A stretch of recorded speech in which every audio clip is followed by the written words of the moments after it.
Welcome to Unite Now, where we bring unity to you, wherever you are. Hello, everyone, and welcome to today's session on optimization in Unity. Today's session is going to be an introduction to the optimization strategy and how to optimize a game in Unity. Without further ado, we are going to go ahead and dive in. So this voice that's speaking to you, I'm Andy Jevsevar. I'm the Director of Technology at Kairos XR, where we specialize in XR for training use cases. But I'm also joined today by another team of instructors who are helping put on this session. So James is here, Cameron is here, Alejandro is here, Nicholas, as well as Daniel. So there is a full team here helping run this session, make sure that all of your questions get answered, and to provide that support. So I'll go ahead and say hello to the team, and they will be, again, helping manage the chat and all of your questions that you may have. With that said, if you do have a question, we really encourage you to use the Q&A webinar panel. That is the best place for us to track and answer those questions. And I do want to remind you that the goal of this session is to get all those questions answered. So as your questions come up, feel free to drop them in the Q&A tab there in the Zoom, and we'll be able to address those. If you are joining us for the first time, we do recommend this Zoom layout, to be able to follow along and track the chat and the Q&A. This is an ideal Zoom layout.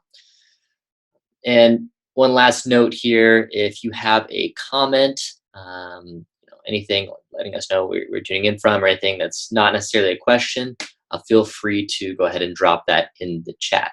Again, reserve the questions for the Q&A, and anything else can go in the chat. So as I just mentioned, we have the difference between the Q&A panel and the comments. It's always important to be respectful and courteous there and constructive. But these sessions are designed to actually dive in, get your hands dirty on a project, learn these topics by actually moving through the techniques and the various features in Unity. So with that said, we are going to be using Unity 2019.3. So I encourage you to have a Unity 2019.3 project open and ready.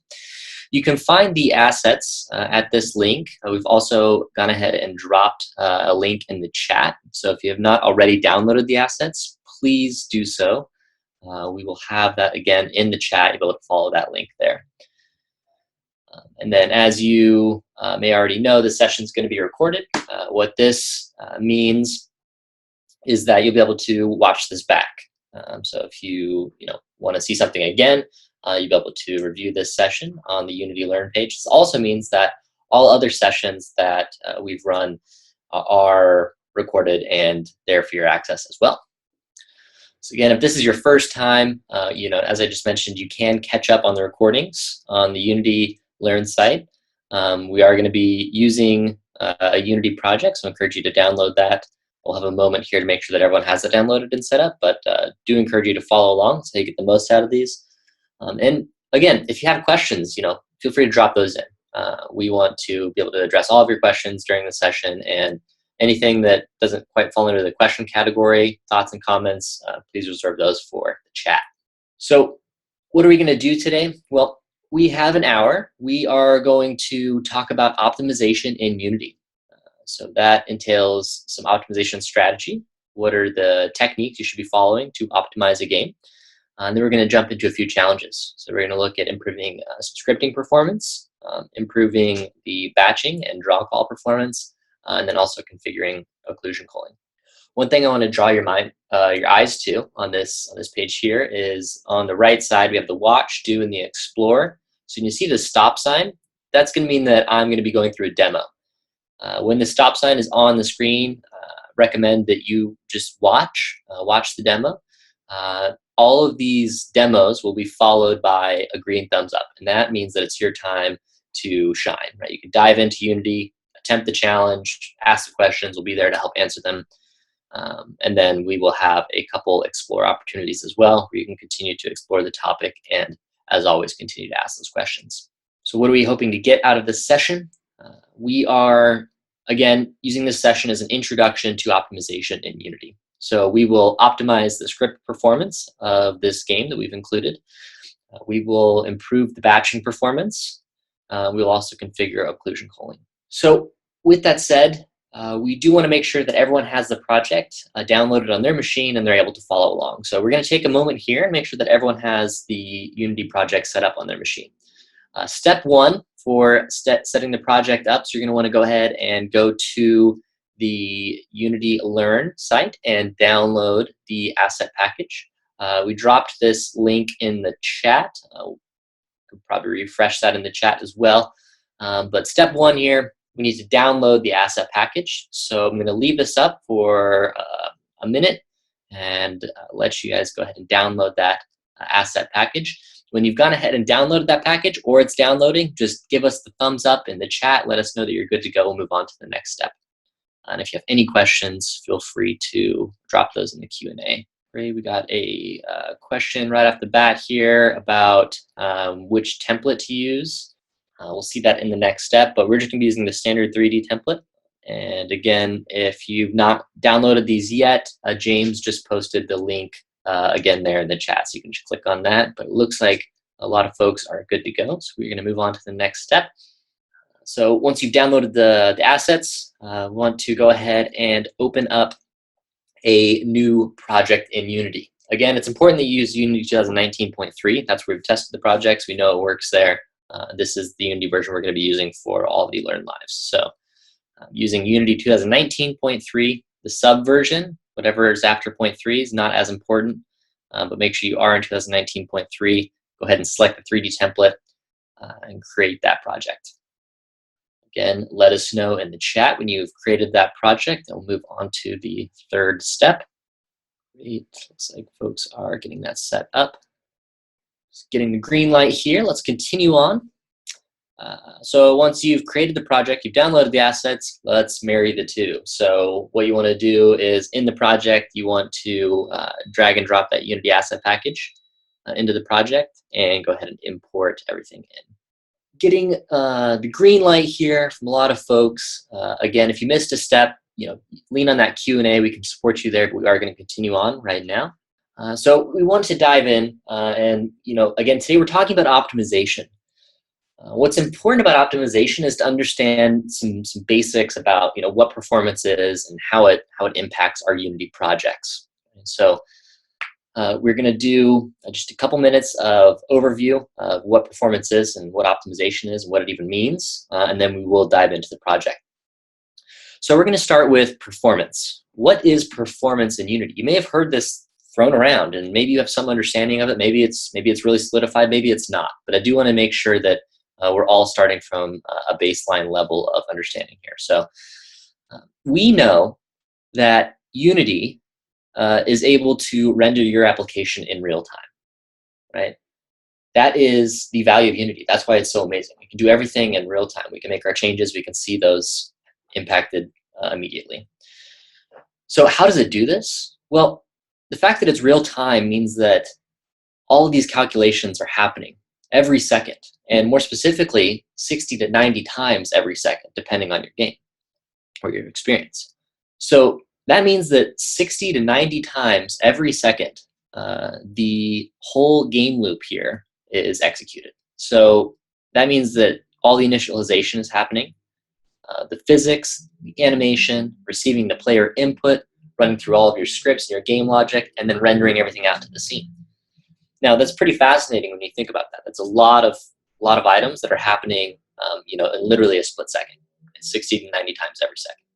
So when we talk about performance, we're talking about this process and how long it takes to do this process. So how can you check the performance in Unity, right? We just learned what goes into every single frame that is rendered, and we know that we are trying to render 60 to 90 frames every second. But how can we check this performance? Well, there's really two areas that we need to understand, right? We have the CPU and we have the GPU. Right? The CPU definitely does the majority of the work for most projects. Right? The CPU does all the preparation. The preparation work includes grouping all the similar objects together and sending those off to be rendered onto the screen. Includes the physics, the game logic, as well as the input. Now, the counterpart is the GPU. And this is responsible for all the graphics, right? So this does all the processing, the rendering, the shaders, and the lighting. So these two work in tandem to render your scene, render every frame. So again, how can we monitor this performance in Unity? There are a few kind of metrics that you'll see come up over and over again. It's important to have a baseline understanding. So we've got frames per second, batches, and tries or try count. Okay? Let's start with frames per second. The frames per second is the number of frames that are rendered every second. As I mentioned, this is typically between 60 and 90 frames per second, depending on your experience. And this literally means how many times that game loop is executed every single second. Right? If you have a really optimized scene, you can get that number way up. Right? You can do it 100 times a second even. If one of those pieces in that game loop is taking a long time, performance can suffer, and that's when the frames per second can be reduced. And what this will end up in, as you can see in this GIF right here, is you'll end up in more of a glitchy game experience, right? So I want to make sure that the majority of Unity experiences should be targeting around 60 frames per second to be safe. If you are doing VR, it's important to bring that up to 90, depending on the headset that you're using. But 60 is a pretty safe number to be targeting for the most part. There is this handy formula here. If you are familiar with frames per second already, you've done some optimization in the past, I added this formula here so you can go ahead and figure out the time it takes per frame by just dividing your target FPS by 1,000. So 1,000 divided by your target FPS will give you the time per frame in milliseconds. So that's helpful when you're really getting into the nitty-gritty. If this is your first time looking into optimization, don't worry so much about this formula. You can reference that later on. So the next item here that you will hear us talk about and we'll be covering today is the idea of batches. Right? And so what is a batch?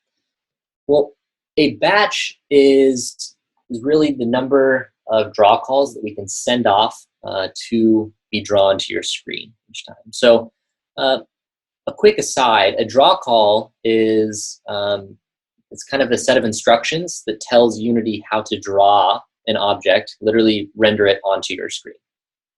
Right? So right here on the screen right now, we have these 3 cubes. They could each be a separate draw call. Right? We could send the first cube off, we could send the second cube off, we could send the third cube off. Right? So each of these is a draw call, meaning that it is a set of instructions how to draw that cube. Right? It will define where its position is, what its size is, all of that. So we have 3 draw calls. The number of batches is how we group those draw calls together. Right? Just like a batch of cookies, right? This is a batch of draw calls, right?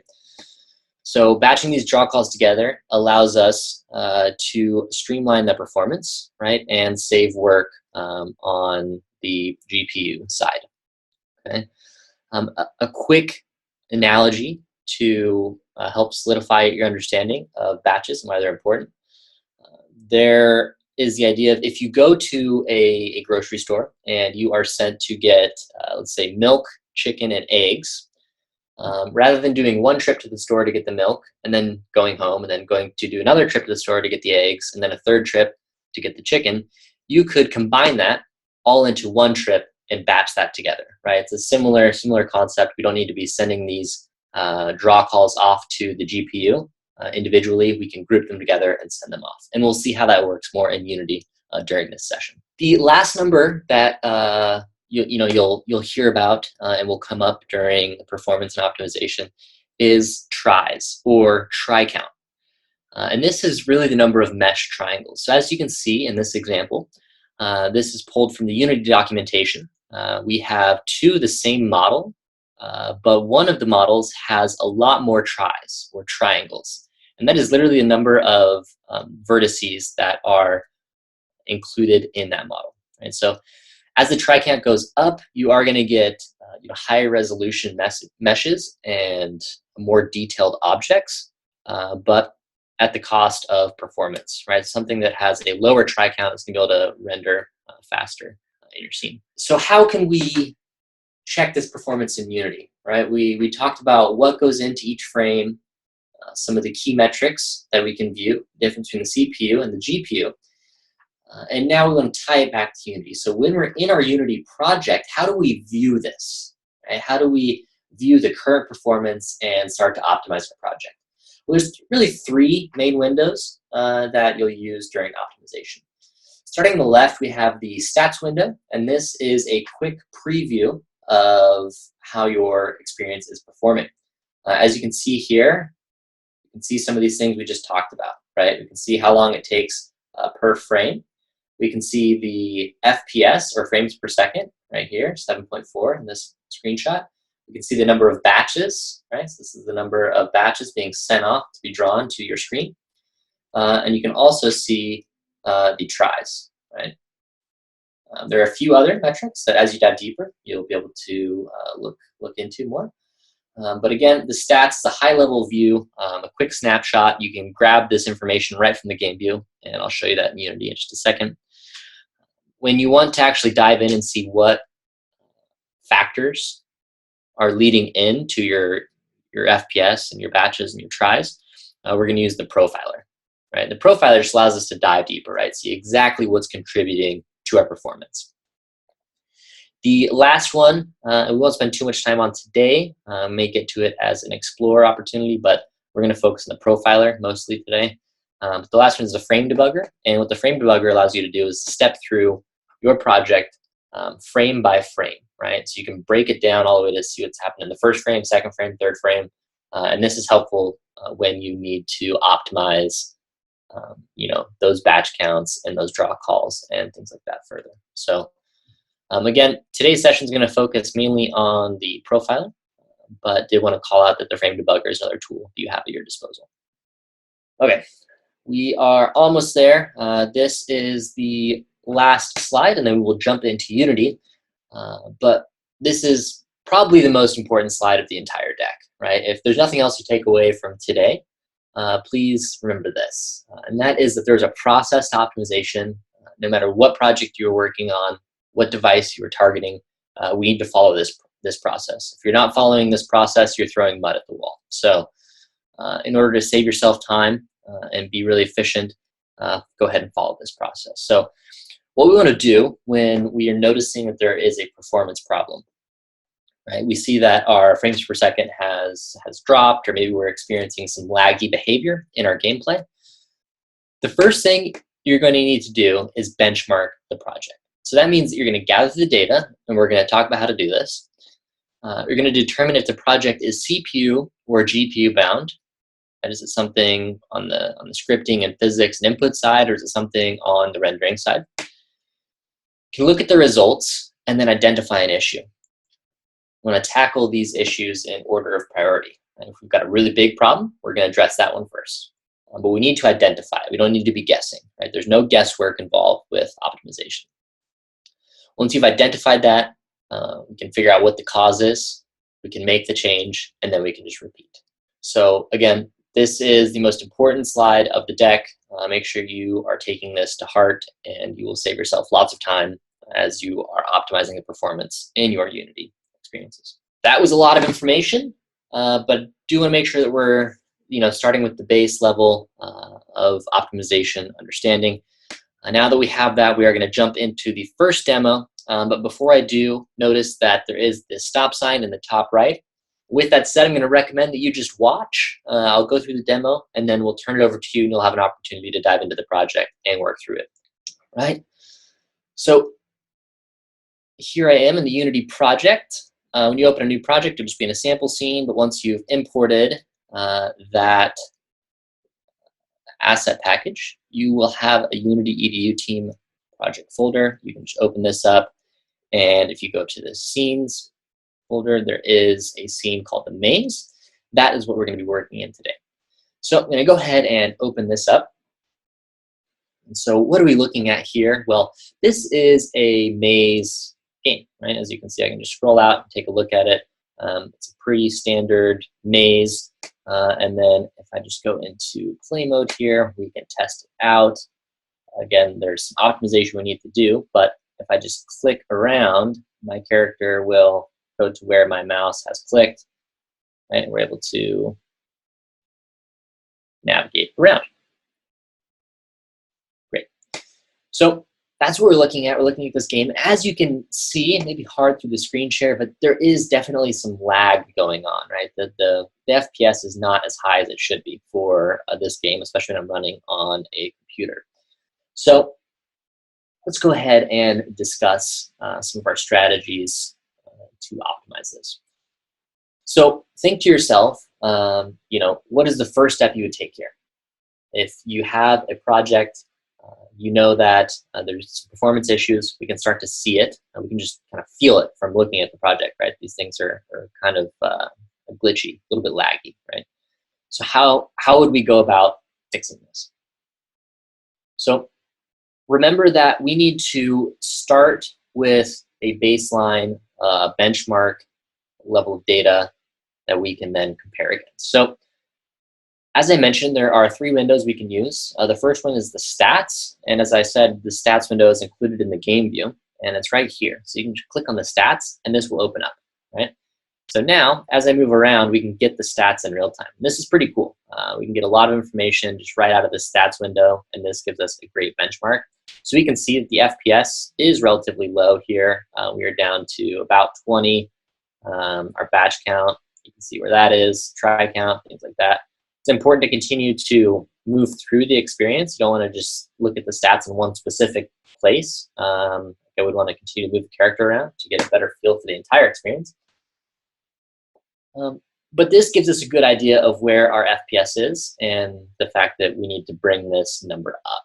So again, the stats is a quick preview. But now if we want to dive in, we actually want to identify some issues. The stats window is only going to help us so much. So what is the next step? Where do we go now to figure out how to optimize this experience? I'm going to go ahead and close the stats window.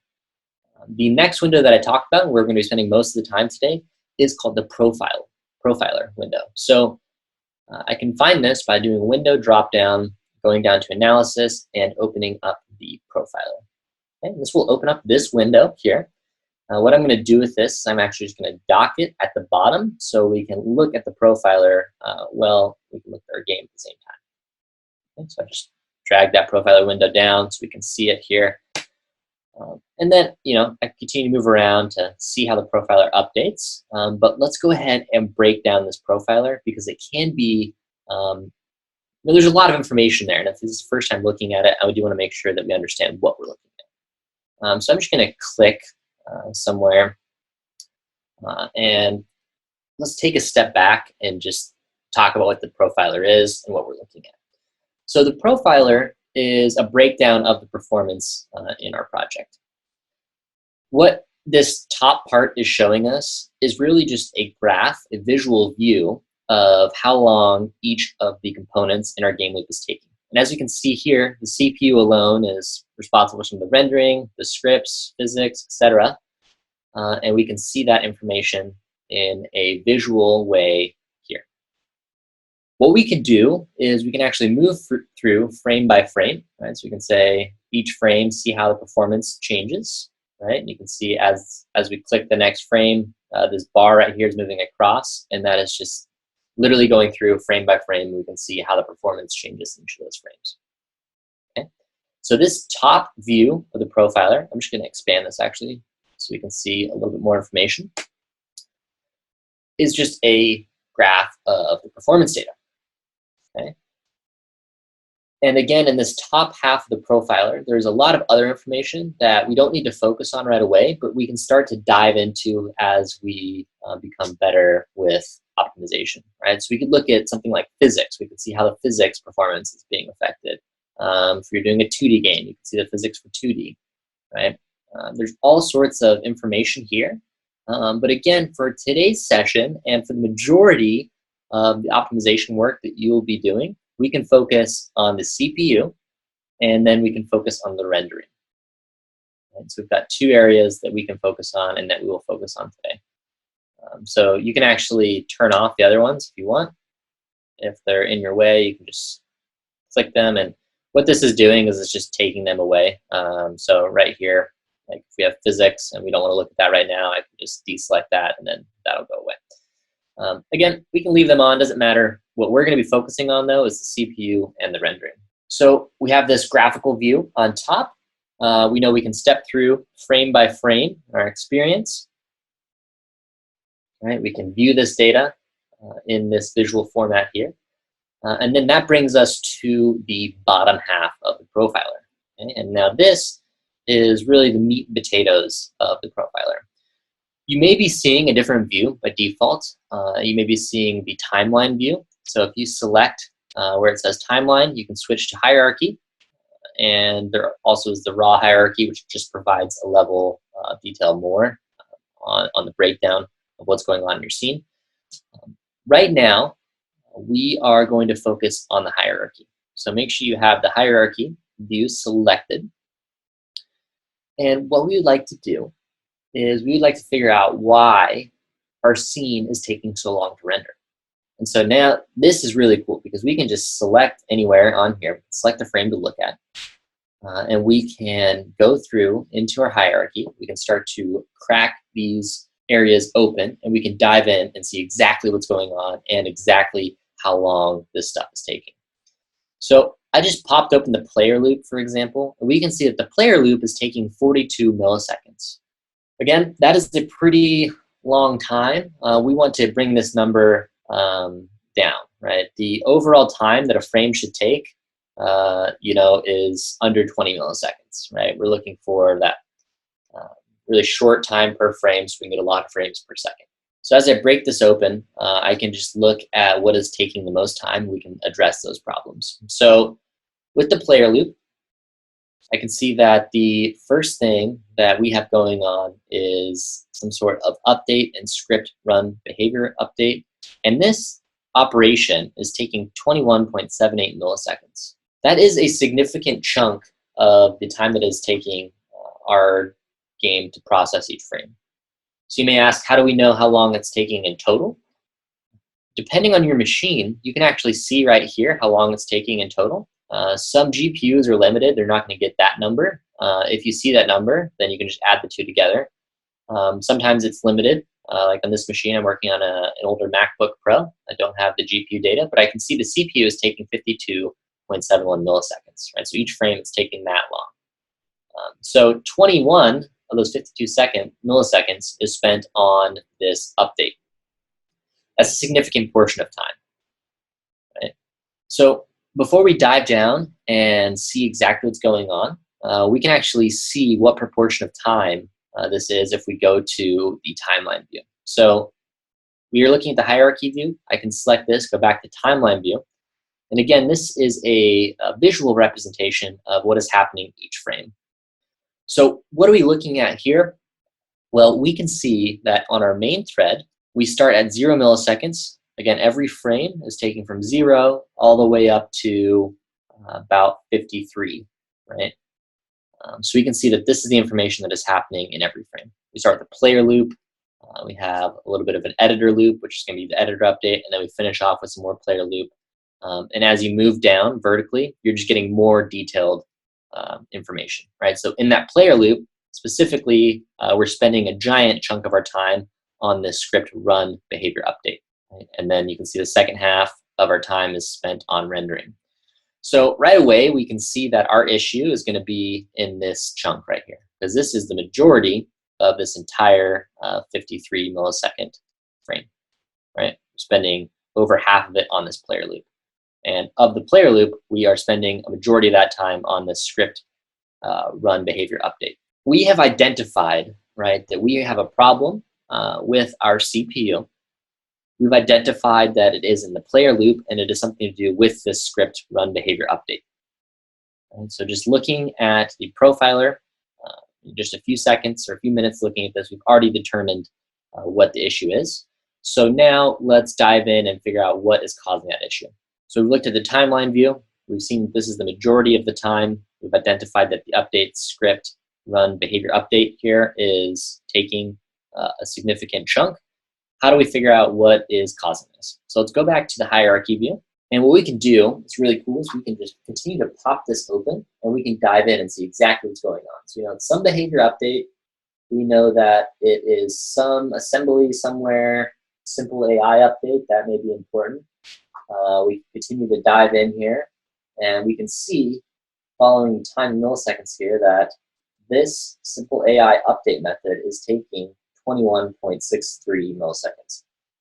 We continue to dive down. We see that the log string to console is taking a bunch of time.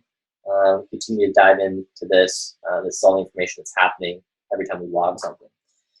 So what have we identified so far? Well, we know that this is sorted by the length of time that it takes. We know that a log somewhere in the simple AI update is causing a huge chunk of our time to be wasted here. So let's figure out what is going on. So simple AI.update, let's see if we can find that in the project. So what I'm going to do now is I'm going to go out of play mode. I'm going to go look at the project here. There's a few options. We know there's a log, so we could look at the console and see that there's a log. Okay, looks like there's a log message that's happening a lot. So I could double click on this. That will take me to the issue. We also know that it's happening in the simple AI.update. So I could go to the project. I could look at the scripts, and I could find the simple AI script. So we know something in here is causing a huge hit to our performance. So I'm going to go ahead and open this script up. Okay? And I want to make sure that you are seeing Visual Studio now and not just Unity. You should see Visual Studio. Now that you are seeing the script, what we are going to do is we know that the simple AI.update is where the problem is. So now we can just kind of move through. Right? You didn't write this code, so you're just going to need to do some investigation. We know the update is causing an issue, so we look at the update. We can track what's happening here. So it looks like this check state method is called, so I can scroll up, find check state. Check state method is called, find visible targets is in there. That is called, so let's go find that.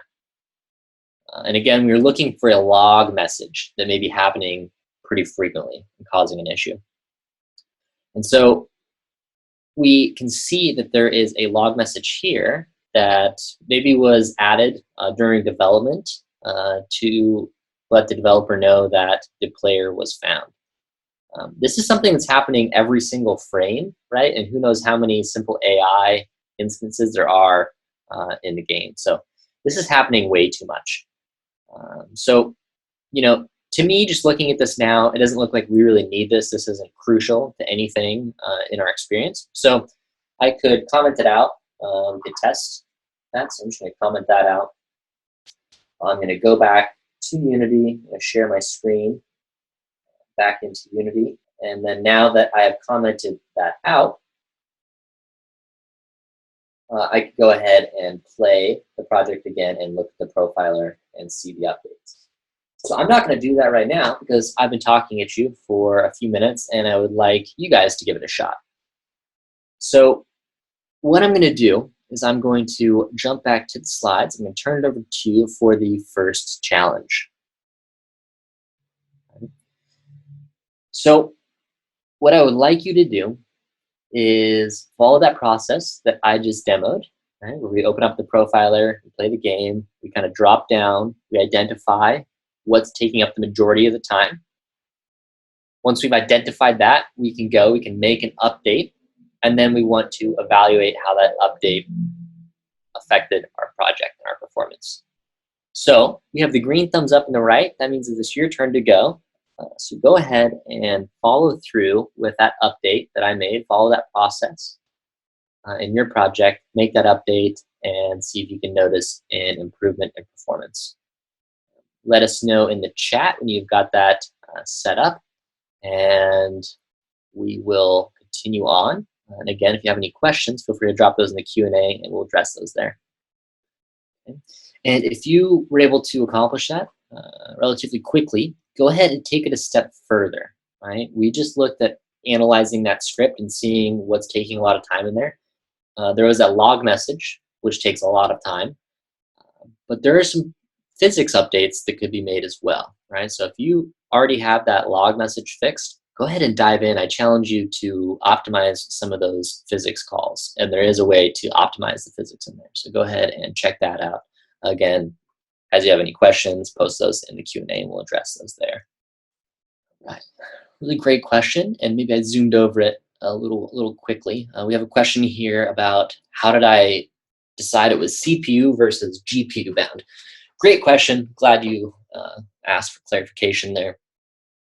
The way we figured that out is we actually looked at the profiler. We looked at the timeline view, and we saw that the CPU was doing the majority of the work in the frame. Right? We could see the entire frame that was happening, and we see that the CPU was not waiting at any moment. Right? There is a call that will come up. It's called wait for GFX or wait for GPU. When we see that call, we know that the GPU is taking longer than the CPU is waiting. In this case, we didn't see that the CPU was waiting.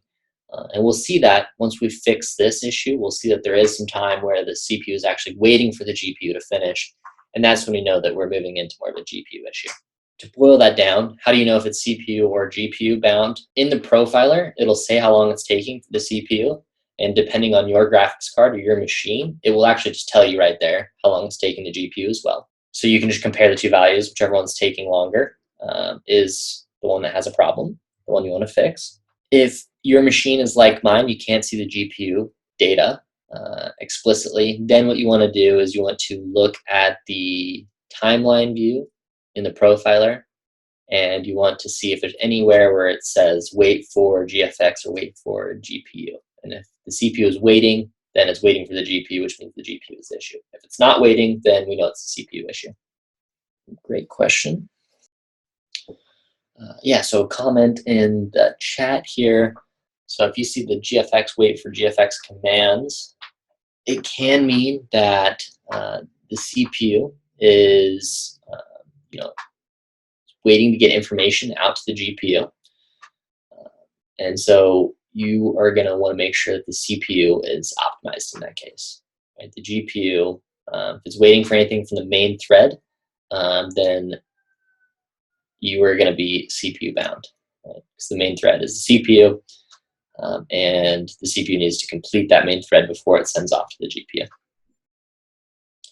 Right, yeah, great message there in the chat. Generally, finding game objects or calling any find type method in an update loop is not ideal. So great catch there. You can update that, cache those results. Note that I was using Visual Studio. You could use MonoDevelop or Rider or any other code editor that you have. Also worth noting that you will want to check multiple frames to kind of find the themes, right? What continues to happen, what continues to come up. Something is just happening a single frame. Maybe it's not the core issue, right? You want to look for those themes, repeated patterns. And in this case, that log message is one that will continue to come up if you scan through multiple frames. Right. So great questions. We'll continue to get those answered. We are going to continue on. A couple more challenges we want to get to here. But really appreciate the engagement, and we are going to get all the questions answered. So with that said, let's go ahead and continue on. And we are going to focus on the next challenge. So I'm going to jump back into Unity here. Again, we've got that stop sign top right. I'm going to encourage that you just watch and do the next demo. This one should be a bit faster, and we'll get you back into the challenge. So I'm going to come back into my project. If you remember, I commented out that line of code that was causing the log message.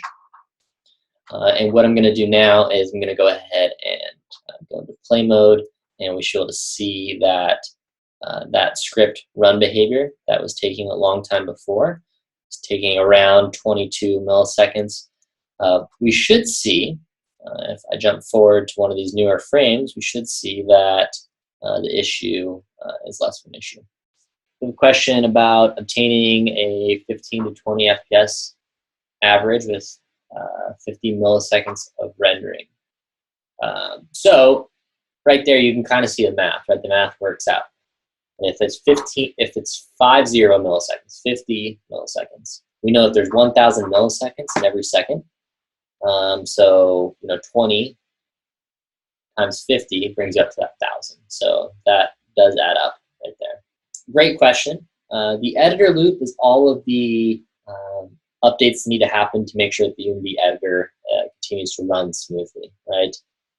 That, things like updating the hierarchy, updating the inspector, your project view, console, all of that stuff is part of the editor loop. So with that said, it's important that you're testing your experience on your target platform, right? You're profiling on your target platform. You can actually profile on any target platform, which is a really cool feature that Unity has. So if you're building a mobile game for Android, let's say, you can deploy to the Android, and then you can remote profile from that Android. And that's what you'd want to do. You'll want to profile from your target device. So that'll give you the most accurate results. Okay, so I think the project here just hit a snag and it would work itself out. But I'm going to go ahead and just restart it because we don't want to sit here and wait. So while I restart this, I'm going to jump back and I'm going to have you guys get a head start on the challenge here. So what I would like you to do is I would like you to run through the profiler again, right? Now that you have that fix, what is the next largest issue? And one of the things that you'll see coming up, and it's still a CPU side issue, is the batching, right? You'll see that the rendering is taking a long time. You start to see rendering taking a long time. That's usually because there's too many batches. So how do we update the batches? There are a few things we can do. We can jump into dynamic batching and set that up. So go ahead and do that. One of the biggest changes you can make, and it's really easy to make, is just marking objects static, right? Objects that are not moving in the scene can be marked as static. Right? And then you can check the results in the profiler. You can take it a step further by baking that light. I'm going to go ahead and restart my project here, but go ahead and get a head start on this challenge. And as you have questions, feel free to drop them in the Q&A. So I see a few questions here. Can't find other in project settings. Yeah, so you open the project settings, that'll open a new window. And on the left side, you will see a few different options. What you want to select there is player. And then in the player, there should be an option for other. And then in there, you'll be able to find the dynamic batching. You'll be able to just turn that on, just a checkbox. And that's great because it's just free performance. And turn that on, you essentially get free performance. So you want to make sure that that is turned on in your experience. Yep, I think you are right. Yep, so project settings, and then player, and then other. So other is underneath player. Good catch there. My machine may need to just do a quick restart, but we are coming up to the end here, so I want to make sure we hit the last challenge. We'll continue to stick around and answer some questions. The ways to increase batching: go to the project settings, player, part of the project settings, then other. You can enable static batching and dynamic batching. Marking objects as static, you can do this in the inspector. Again, only do this for objects that are stationary, but if they're stationary, then you can just mark them static. That'll get you a lot of performance right away. You can check those results. And then to take it a step further, you can bake the lighting in the scene. We have the last step here, which is setting up the occlusion culling. Okay, so this just takes it one step further and pretty much says any objects that are not in the camera view that are marked static, we can just ignore them when rendering the scene. So how do we set this up? It's pretty straightforward. Again, if you've marked the objects as static, then you can skip this first step. All you need to do is open up the occlusion window, which is under Window, Rendering, Occlusion, and then you can just select Bake, right? So really just one button. You turn that on, and you can get some more performance back again. So there's this cool visualization you can do in the scene view, but what you can also do is run the scene with the profiler and see those results. Let's see a few additional questions. I'd like to make sure to get those addressed here. So is it baked global illumination? So we got that one's going to be answered. So how do you make the objects static? In the inspector. So if you select an object in the hierarchy in that inspector, where you can see the object's position and all the components it has, in the top right of the inspector, there should be a checkbox for static. And so you can just mark that static, and it should work right away. Marking something as static in Unity just lets Unity know that it doesn't need to expect that object's going to move. Right? And if it's not going to move, then it can just batch it together with other objects around, or a few other things, physics that increase the performance. So generally marking objects as static is a great way to improve performance in your experience. Yeah, so the goal again of today's session was to talk about a strategy for optimizing your experiences, right? So you want to start with the profiler and you want to end with the profiler, right? It all starts and ends with the profiler. You look at the profiler, you identify where time is being eaten up in your rendering and your game loop. And then once you've identified that issue, then you go ahead and you change it and you see how that change affects your experience. I do want to call out, we have this session recorded. So there is a session that we ran on the same topic, the same slides, same project. So I know a few of these challenges, we kind of hit a wall with that, the game there crashing, just needing to restart. But you can find this on the Unity Learn site, so I encourage you to check that out. In the last minute here, want to just jump forward, let you know that you could take this a step further, right? The best way to really solidify a topic is to, continue to challenge yourself. So if you've done, the project so far, you've removed that debug line, you've set up the batches, marking objects as static, doing the light baking. There's still a lot more you can do, right? You can take that simple AI script, you can take that a step further, right? Remove unnecessary calls, optimize things, again, using the profiler to guide the way that you are approaching that. When you have a more performant game, you can start to add more features as well. So encourage you to continue exploring here and explore in your own projects using the profiler to fix the performance issues and optimize them. And again, once you have them optimized, you can add more features. So it's an exciting thing. So with that, we have the Learn Live Connect group. We will drop a link to that in the chat. That's a great place to continue the conversation outside of these sessions. And with that, we thank you for joining. We're going to stick around for a few minutes, make sure to answer these questions that are coming in. So feel free to stick around and get those. But if you have to jump, again, join us in the Connect group. And if you'd like to connect, you can find me here at bit.ly/AndyXR. And we will see you in a future Learn Live session. Well, thank you.